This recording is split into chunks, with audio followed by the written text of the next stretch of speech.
If your cigarette lighter ever go out on your Toyota Tundra, this is a 2020, I'm gonna show you which one it is.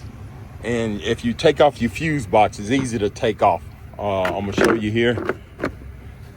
Let's turn this around. I'm doing this with one hand, and I got the old fuse in my hand. But you see right here, you just push this in and raise it up. And I got a lot of dust under here, but if you turn this around, and it's kind of hard to see, but you have all your different fuses. Right here, I got a lot of dust. I've been working in an oil and gas field. And if you look right here, it tells you like this right here, say the spare fuses right there.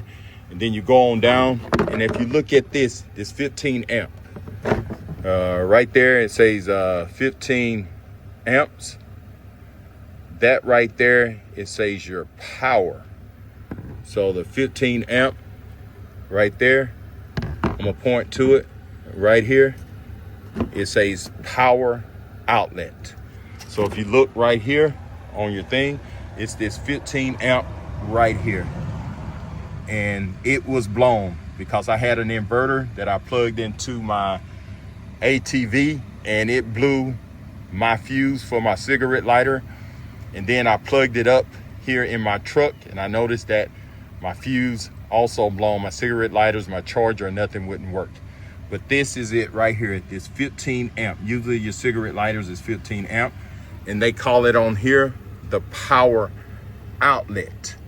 But on your older Tundras, it may say cigarette lighters, but this is the power outlet. So that's where the problem is.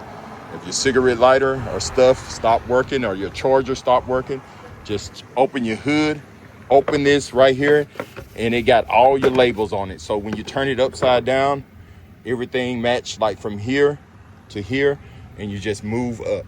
And I see right here, the power outlet, 15 amps. And usually all your cigarette lighters and stuff is 15 amps. All right, thanks for watching, and subscribe to my channel, and have a great day.